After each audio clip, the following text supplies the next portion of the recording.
Nadszedł moment, by zakończyć naszą 1,5-miesięczną wędrówkę po Afryce. Podróż, która była czymś znacznie więcej niż tylko pokonywaniem drogi. Przez te tygodnie przemierzyliśmy autostopem 5000 km, odkrywając 6 krajów tego fascynującego kontynentu. Ale najważniejsza droga, jaką przeszedłem, to ta wewnętrzna, w głąb siebie.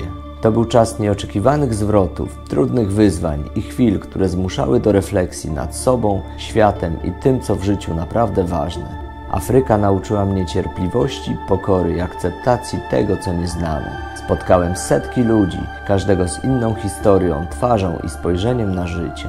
To właśnie oni, ich życzliwość, uśmiechy, a często trudne doświadczenia sprawili, że wróciłem z tej podróży jako zupełnie inny człowiek. Jeżeli zastanawiasz się, czy warto opuścić swoją strefę komfortu i wyruszyć w nieznane, powiem Ci jedno: nie czekaj. Wyprawy takie jak ta są czymś więcej niż przygodą. Są lekcją życia, której efekt końcowy często przerasta nasze najśmielsze wyobrażenia. Zanim wyruszysz w swoją własną drogę, zapraszam Cię na krótką podróż wstecz. Przypomnijmy sobie razem, które kraje odwiedziliśmy i co nam przyniosły.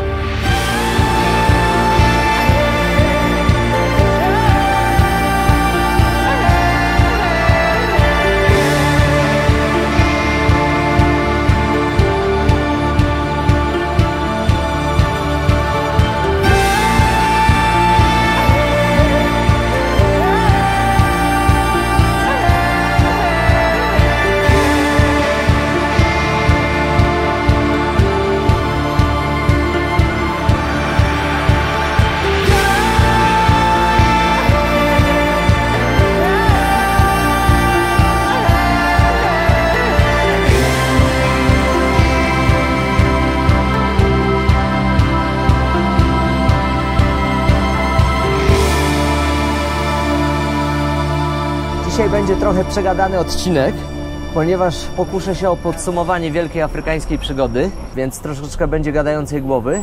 6 krajów, 5000 km autostopem, fantastyczna wyprawa. Wszystkie kraje poza, powiedzmy, RPA mega bezpieczne. Polecam, rekomenduję. Polecam również podróżowanie autostopem, ponieważ po pierwsze za darmo, po drugie dużo szybciej i zdecydowanie dużo wygodniej w stosunku do transportu publicznego. No i oczywiście poznajesz lokalnych ludzi, rozmawiasz z nimi, wchodzisz w interakcje, zaprzyjaźniasz się, wymieniasz kontakty. Do dzisiaj trzymam kontakt z kilkudziesięcioma osobami, więc to jest fantastyczne. Dla ciemnoskórych Afrykańczyków z centralnej, powiedzmy, Afryki, znajomość z białym człowiekiem to jest fantastyczna sprawa. Z wielką radością robią sobie selfie, a później wrzucają to do wszystkich swoich znajomych, mówią, że znają Europejczyka. Więc to jest wartość dodana i zdecydowanie to jest metoda, która otwiera wszelkie drzwi. Robisz zdjęcie z ziomalem, wysyłasz mu na WhatsAppa to zdjęcie i już jest twój. Będzie twoim przewodnikiem, twoim kierowcą, twoim kumplem i generalnie wszystko za darmo. Zaczęliśmy w Kenii. Później była Tanzania, w której spędziliśmy bardzo dużo czasu, ponieważ tydzień spędziliśmy dodatkowo u Polki wśród Masajów. Po Tanzanii wparowaliśmy do Zambii tym chińskim ciekawym pociągiem. Po Zambii była Zimbabwe i tutaj był pewnego rodzaju szok ze względu na ceny i biedę w tym kraju. Po Zimbabwe Botswana, która bardzo, bardzo pozytywnie zaskoczyła i na końcu RPA. Wyprawa zajęła ponad 1,5 miesiąca. Koszt wyprawy to 731 zł. Dokładnie i bardzo precyzyjnie to policzyliśmy, ponieważ Maciek płacił swoją kartą i ja musiałem na koniec później oddać połowę. Więc można powiedzieć, że grosze. Nie licząc oczywiście dolotu i wiz oraz tych kosztów związanych z jednym safari, za które zapłaciliśmy dolarami, które mieliśmy. Natomiast pozostałe wydatki korzystaliśmy z pieniędzy Maćka i wyszło 731 zł na osobę. No to wyobraź sobie, jak tanio i fajnie podróżuje się w ten sposób po Afryce. Ta wyprawa do Afryki była przełomowa, ponieważ po raz pierwszy pojechałem z kimś. Właściwie to był przypadek, że pojechałem z Maćkiem, ale ponieważ planowałem pojechać sam i wszystko miałem już tak zaprojektowane, że pojadę sam, ale w ostatniej chwili Maciek się zgłosił i pojechaliśmy razem i to było super, ponieważ ja zawsze się szczyciłem tym, a właściwie to moje ego przemawiało przeze mnie, że Ja to jestem taki twardziel, samotny podróżnik, daję sobie wszędzie radę sam i tak dalej. Natomiast dzięki tej wyprawie z Maćkiem zrozumiałem, że podróżowanie w dwójkę z kumplem to jest fajna historia. Jest to po prostu bardziej ciekawe, bardziej przyjemne. Można sobie pozwolić na bardziej ryzykanckie zachowania. No i generalnie jest bardziej wesoło. Później Maroko to również wyprawa z innym kumplem i też było bardzo fajnie.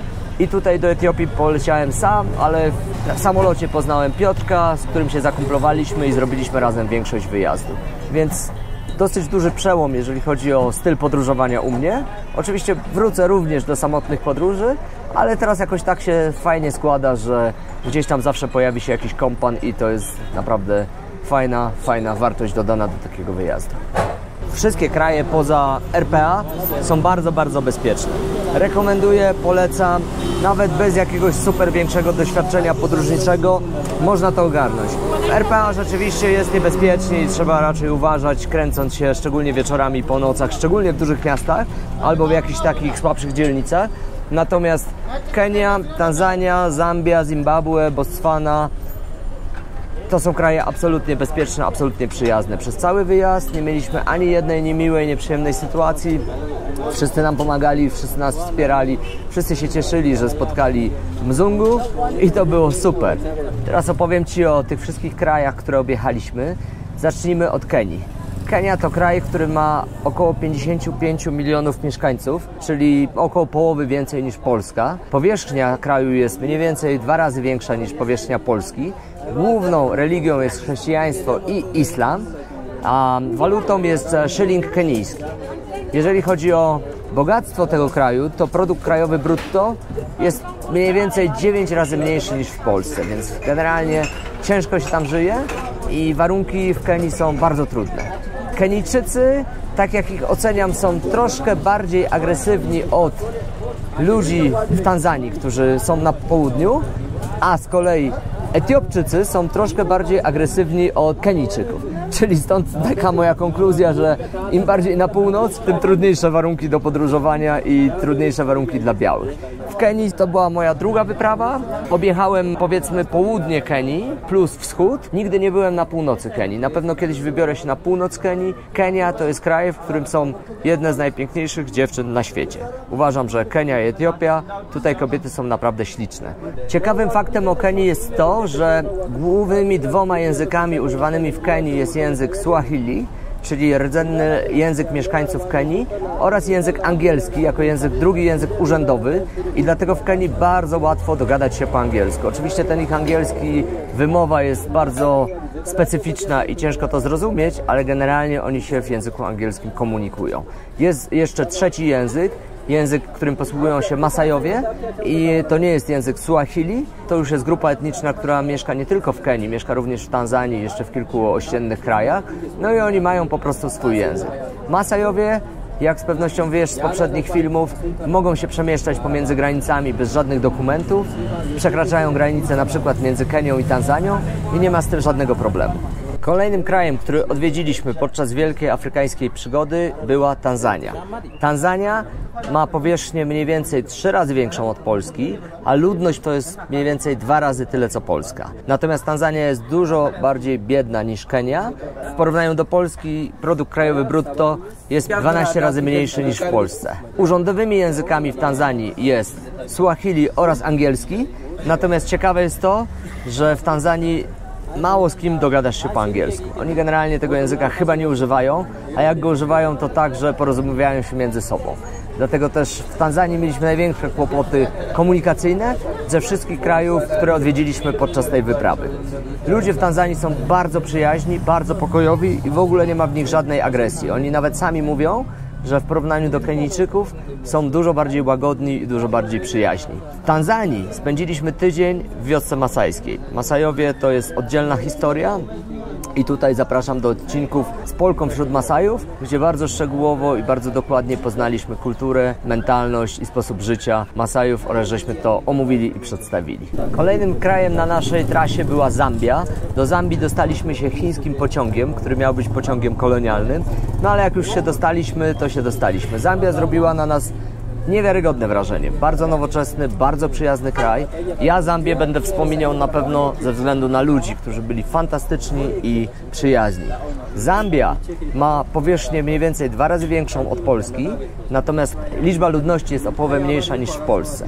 Jeżeli chodzi o poziom życia, no to on jest oficjalnie porównywalny do Kenii, natomiast my zobaczyliśmy tam dosyć nowoczesną infrastrukturę, bogate miasta i generalnie doszliśmy do wniosku, że Zambii żyje się dużo lepiej, a właściwie najlepiej ze wszystkich krajów, które do tej pory w Afryce odwiedziliśmy. W Zambii bardzo dużo inwestycji robią Chińczycy i to widać na każdym kroku. Inwestują zarówno w drogi i infrastrukturę, jak i w kopalnie oraz firmy i fabryki. Budują całe chińskie miasteczka, które są oczywiście ogrodzone i mieszkają tam tysiące Chińczyków w takich miasteczkach, a Zambijczycy z drugiej strony z kolei uwielbiają Chińczyków i bardzo sobie ich cenią, więc współpracują i Zambia się rozwija. Dlatego Zambię Ci polecam jako bardzo przyjazny kraj, bardzo łatwy w podróżowaniu. Językiem urzędowym w Zambii jest język angielski, więc też dosyć łatwo było się w Zambii dogadywać.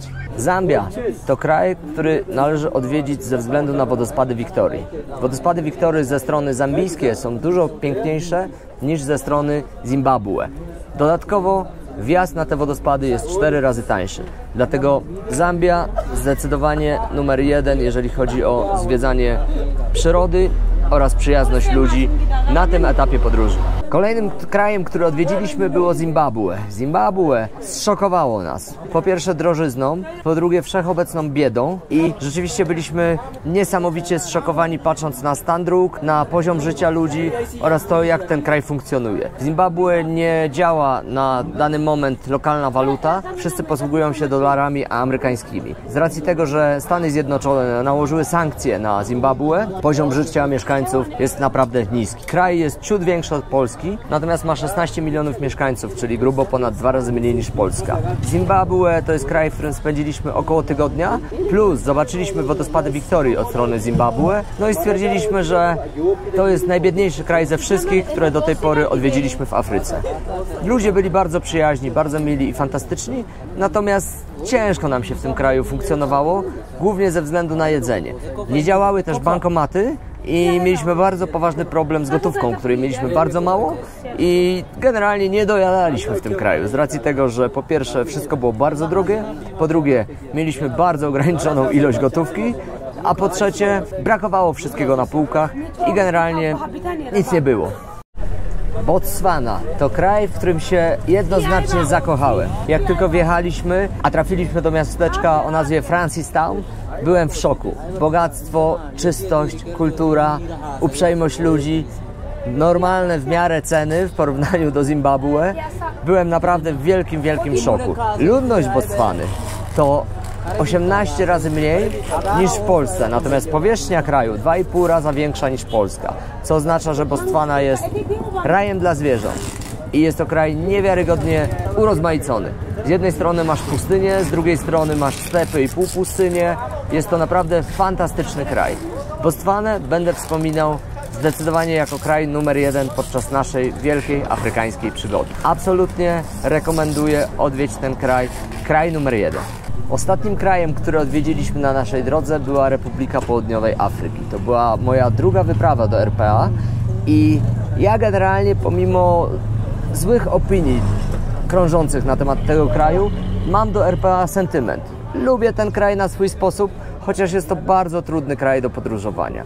Przeważnie ludzie, którzy podróżują po RPA, zaliczają konkretne punkty, czyli powiedzmy atrakcje turystyczne w tym kraju, które są fantastyczne. Na przykład Park Krugera, albo Cape Town, albo jeszcze jakieś tam inne miejsca.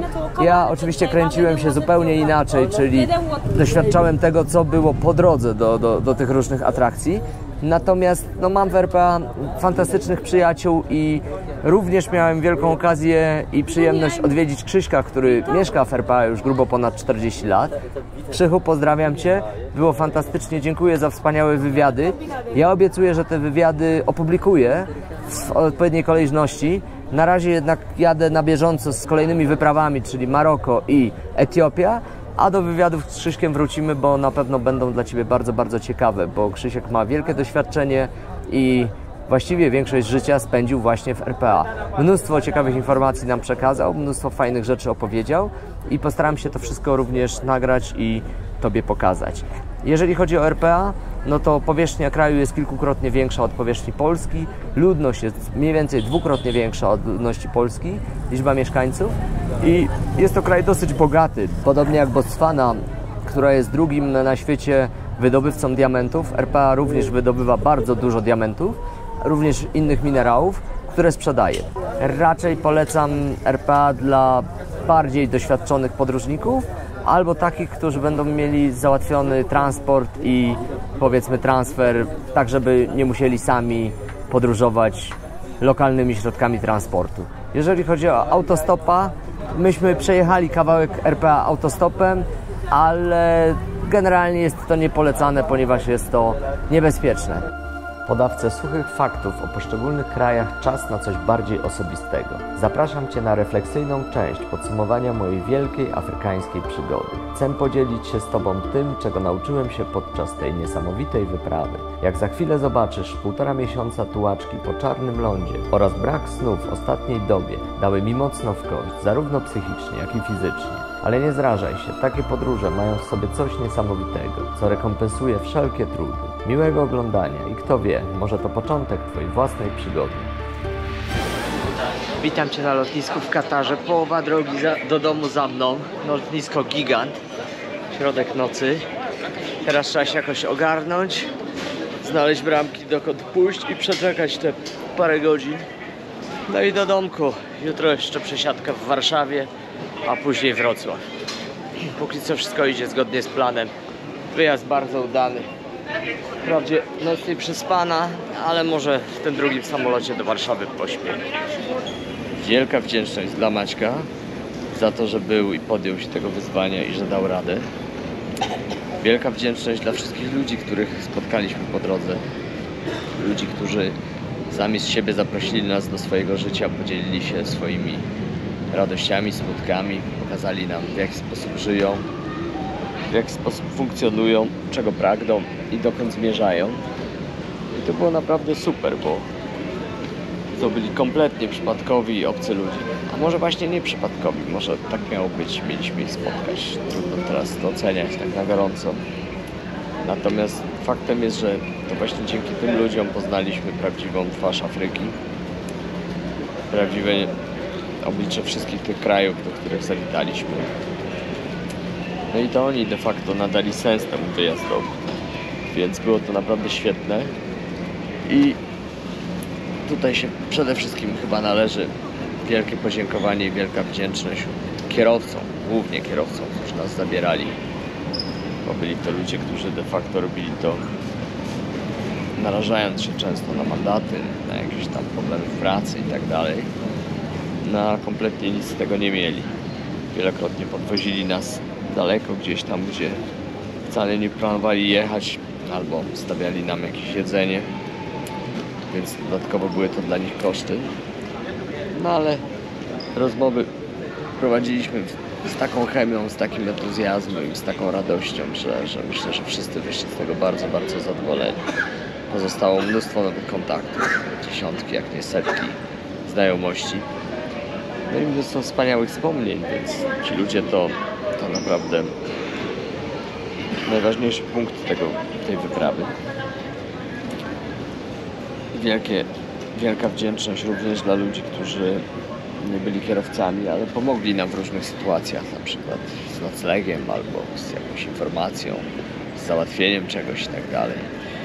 To też naprawdę wspaniała historia, bo ten wyjazd rzeczywiście był taki, że totalnie wszystko puściliśmy, kompletnie nie mieliśmy żadnych oczekiwań, żadnych planów, nie nastawialiśmy się na nic za bardzo i rzeczywiście było tak, że nawet jak coś się tam schrzaniło albo nie układało, to po jakimś czasie wszystko się ładnie naprawiało i było świetnie.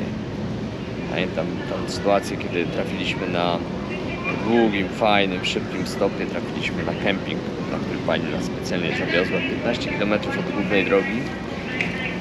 Pojechaliśmy na ten kemping i stwierdziliśmy, że no to super miejsce, zostajemy. już jest godzina 16, do tej godziny będzie ciemno, więc sobie na następny dzień odpoczniemy, a na następny dzień dojdziemy do tej drogi i złapiemy stopa do Gaborone.